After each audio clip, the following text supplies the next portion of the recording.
The B6 is the latest offering from Bigme, but is it any good? Well, we have to look at some on-paper specs first. It's got a 300 ppi display, 64 gigs onboard storage, 4 gigs of RAM, octa-core processor, warm light, glow light, and hi-fi speakers with no information on the actual high-fidelity nature themselves. This is nothing we haven't seen before. There have been many manufacturers that have developed a device to this degree, except there's literally one thing that sets this unit apart. One thing that essentially only one other manufacturer of note has implemented into their device line that really sets the unit physically different from other devices. And we're going to get into that right now. And we'll get right into it. That thing that makes this different is this bottom bar. You'll see it's a tiered bezel effectively, so this is the screen. And this bottom bar is constant. You cannot move this bar and you cannot change it. This is akin to the Sharp E-Note that came around in 2020, about half a decade ago. They did a fixed bar at the bottom. And why it's good and bad is because, well, you know precisely what to press, when to press it. But you can never change them because it's not dynamically updatable, which kind of defeats the purpose of e-paper a little bit. Now, granted, it's only a very small percentage of the screen, but that's not the point. The rest of the unit is actually quite nice. It's very square and blocky. It actually has a little bit of weight to it. They say it's super thin, but we've seen devices as thin as the 4mm range, and this is about the 6. You have a speaker up top, you have a power button, you have nothing on the side, nothing on the other side, and on the bottom you have an SD card with a SD card tray, of course, and you have a indicator light with a USB-C. So all is good in the realm of the build quality, and it actually feels really nice to put in your hand. Furthermore, the included case is one of the nicest looking cases we've seen included with a reader. This particular one is a blue, and it has a shiny mirror finish Bigme logo on the bottom. And of course, most manufacturers are doing this, but they got rid of all those silicone acceptance trays in lieu of magnet. So the whole thing is so much nicer now. It's a little bit harder to open because it is so streamlined flush. This thing is just such a nice little package, but it's just a little bit hard to open, and that's pretty much the only gripe. And the thing can be removed just by pulling the magnets across, and then you just put that off to the side if you don't like it. Moving on to the actual operating system, you'll see that it's pretty much business as usual. The unit retails for approximately $160 USD, and it has a 2100 milliamp battery, which means you get weeks of battery life. How many weeks, we do not know. They haven't done too much to change the experience, and don't worry, that bar on the bottom actually doesn't take up any space. The 6-inch measurement starts from this corner to this corner, not the bottom where this bar is, so don't worry about that. Now, there is a slight problem physically with this unit when it comes to the screen, and we'll zoom in. You'll see that on this side, the screen is actually shifted over a little bit, and then on the other side, it's hidden. So a lot of the elements get cut off, and this is just a manufacturing issue, but there have been some people that have brought that to most people's attention. Now, you have different things and all of your apps and whatnot. You can go into the internal storage, click on the quick keys at the bottom to go to different places like your library, AI solutions. You can click on this one to find your internal storage directly instead of clicking on the little file folder. You click on that for your apps, and your settings goes over there. This is very responsive, it's very quick, it's very snappy. If you do the top drop down, you get Wi-Fi, Bluetooth app configuration, process management, GPT AI, color inversion. That'll change the whole thing to black and white, and everything's just really quick and just very responsive. And you get 2 glow lights. So you get the warm light, which is kind of blood orange, and then you get the regular glow light, which is just nice and blue. You can find the middle ground. Glow lights are not impressive anymore. They kind of fell off the wayside back in 2019 or so. Ever since it started to kind of equalize, there's no allure around glow lights anymore. Unfortunately, they just work. And it kind of makes things boring in a way, but there have been some innovations like light sensors and different color temperatures and whatnot. But yeah, it's just pretty much works. And you have a volume control as well, and it does have a speaker, remember that, so you can go there. App configuration is going to be your eink center. This is where your all your stuff is going to be when it comes to speed modes. We'll show you this when we get into it a little bit later. We have default, magazine, comic, and video, and of course, custom. Custom's the best thing because you can choose HD 256, Regal, Normal, aka Fast, and Extreme. You can also do anti-shake, auto clean, and anti-aliasing. This just kind of smooths things over for videos. We'll show you that a little bit later on. Contrast settings, system-wide, vivid enhancement, color brightness, full free refresh frequency. You'll see that mathematically, there are an unlimited amount of combinations between turning that on and changing 100 degrees of 4 different things. So if you use an equation, it becomes a number so large that there's no possible way for us to show every possible thing, but just we'll leave it to you to kind of craft your own experience. Maybe you want it not so bright, not so vivid. All that stuff is completely acceptable and accessible from here. But for now, we'll just show you a little bit of a stark difference between extreme mode and how kind of snappy it is like that, navigating between menus, going to settings and whatnot. And then we go down, go back to the app configuration, and we'll go to the most beautiful mode and then do the same thing. You'll see everything has slowed down. Everything is refreshing. Everything is blurring and phasing out. And that's because it's trying to develop the best looking picture every single time. So your refresh is slow, but your picture quality is high. And on the flip side, with extreme mode, the picture quality will be low and the refresh will be high. There's a lot of settings as well. There's display, there's password, power, storage, gesture. You can turn the gesture controls on, or you can use just the bottom bar, floating ball. You have system information. There's a ton of things here that we just can't go over every single one of them, but it is basically just standard Android stuff that you'll find on most Android readers, and this is no exception. Pretty much there's not a whole lot this unit can do outside of every other unit, so we're going to show off the speed as best we can. So we are going to be going to this speed mode app configuration multiple times to just kind of show you guys the whole kit and caboodle of it.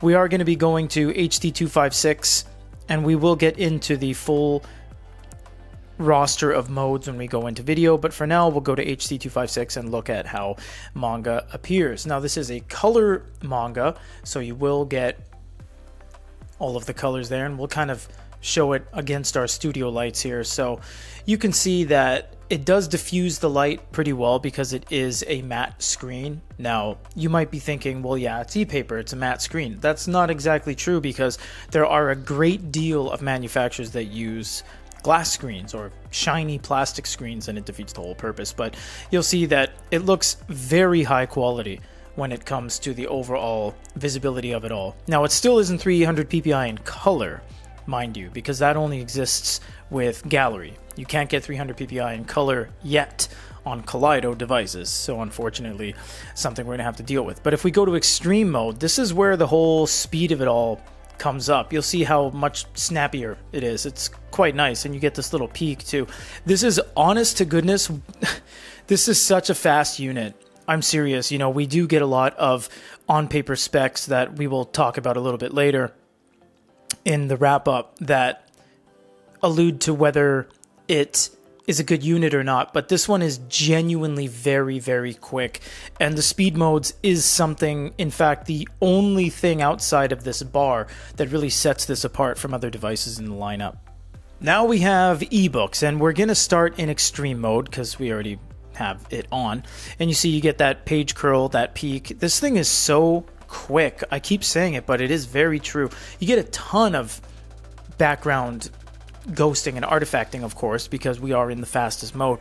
If we go over to app configuration here, go back to HD 256 and then click out of here, you'll see that it is very, very slow, but man, that is crisp. That is pretty crisp. Now, you know, it's never going to look as good as a black and white unit, and this is because it has a color array filter on it. In fact, most units, this one included, you will have to utilize the glow light, and we'll show you exactly why. Because with the glow light on, you then get a very stark difference between the whites and the blacks, as you see here during the contrast phase. Now, if you turn that glow light off, we're going to see a severe reduction in the overall quality of everything. You can see there it is very, very gray, and for any sort of color balance, something white in the photo like that, I mean, it's not even close. And traditional e-paper devices, we'll just bring this in for a second. This is the Mudita. It's out of batteries, but that doesn't matter.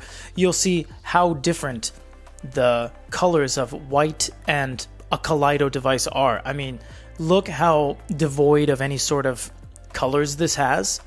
And then look how dark purple and shades of green this is, because this is it really utilizing color to create the absence of color. So by extension, it has to use different colors in the color wheel to make no color, whereas this one is devoid of it from the very beginning. So you do start to see a stark difference when you compare it to other things. But in terms of the reading capabilities, I mean, it's only going to be as good as the app you're using, and this app is totally fine. It's Google Play Books. It works really well. You get a ton of different content. Although in its HD form, it is slow, even to any sort of realistic degree. So it would be more realistic to put it on to something like normal, so you can at least get the page turns boosting around, so you don't lose complete immersion as you're watching your thing just struggle to go by like a Texas Instruments calculator. All things considered, the reading experience, it's small, compact, easy to use, and there's tons of apps you can choose from. Google Play. I mean, it doesn't really matter what your opinion is. Google Play is the best. We're not advocating for them. We have nothing to do with Google at all, but it is the best. The reason why it's the best, because if you say, well, I like Amazon, I like Kobo, I like Rakuten, I like the Barnes & Noble store, I like the Sony store, all of those are discoverable on Google Play. So if I type in Kindle, pretty standard keyboard as well, it's a good time to look at it, nothing too crazy. I can now download the Amazon Kindle, put it on here. Oh, it's already on here. And I get access to all of my Amazon books. As far as the face value of this is concerned, I now have a Kindle. When I go here and I open up my Amazon Kindle, where is it? There it is. So now I can turn this into a Kindle. Boom, it's a Kindle with a speaker. That's it. It's irrefutable. Well, maybe I don't like Amazon products and I want Kobo Rakuten. Well, you simply go to Google Play and download Rakuten. So what I'm getting at is not only do you have access to every single ecosystem ever created that is in the form of an app, you also have Google Play, which is Google Play Books. You have ebooks, audiobooks, genres, manga, anything you want. Countless, endless content. Endless content. And it's all going to matter where you are, of course, because we're conducting this from Japan, so a lot of Japanese content is popping up, but that's beside the point. The point is that there's too much content with a Google Play enabled device. You have games, you have apps, you have lifetime solutions, you have social media, you have Netflix, which you can watch on this, absolutely. A lot of people might be saying, why would I buy an e-reader to watch Netflix? That's not what we said. We said you can watch Netflix, not you should watch Netflix. This one doesn't have a camera, but if you did have a camera, you can do your virtual meetings, you can do Zoom. There's no limits when it comes to Google Play, and it's so much better to have it than to not have it. And guess what? If you're saying, well, I don't want Google Play on my device, cool. You take your finger and you just never touch Google Play. Just don't touch it. Instead of touching it, go away from it, and then you won't have Google Play. You cannot uninstall Google Play, unfortunately, because it is enabled into the device. But just don't turn it on, and then as far as your reality is concerned, you'll never have it. It is imperative that you have Google Play on devices nowadays because that is what people want. And furthermore, you can download Google Play Books individually as an application. This gives you all the books you would ever ask for. It's just, everything is all under one roof. You have the best sellers, you have the latest possible releases with your library sitting there on every single device you're logged into. And it's cross-platform. So if you have your phone, if you have your tablet, if you have Google Play on a gigantic 50-inch touch-enabled Android TV top box with Google Play and Google Play Books and the ability to read apps, you can do it. We don't typically like touching on AI. Not that we're against it to any degree. It's just typically in the North American crowd, AI is less prevalent than the Chinese crowd. So with the AI tab, you can do DeepSeek or Bigme GPT. It's just different engines. So don't worry too much about which one is which. You have different things like chat, composition, AI draw. So you can click something like, what is the hottest tech topic right now? Click send, and it's going to be thinking, and it'll come up with an answer momentarily. there you go. 2023, one of the best AI. So it even just complements itself, and now it starts talking about NFTs and 5G rollout networks and all that stuff. And furthermore, you can go to AI Draw. So you can say just coloring book minimalist, you say start creation.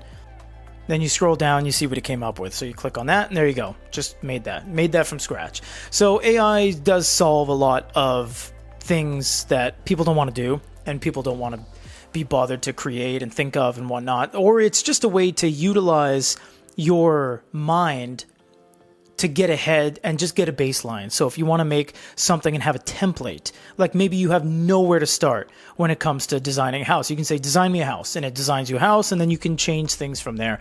But it really does just kind of do a lot of the work for you. It is a very dangerous thing at the same time, because it gives, for example, people in educational institutions, kids and students, gives them a quick access to get to the answer. And learning's not about getting the answer, it's about how to get the answer. So if all you do is utilize artificial intelligence to get to the end result, you're not learning anything along the way. So it is important to take a little bit of a balance and have it on here as a tool to help you, but not rely on it.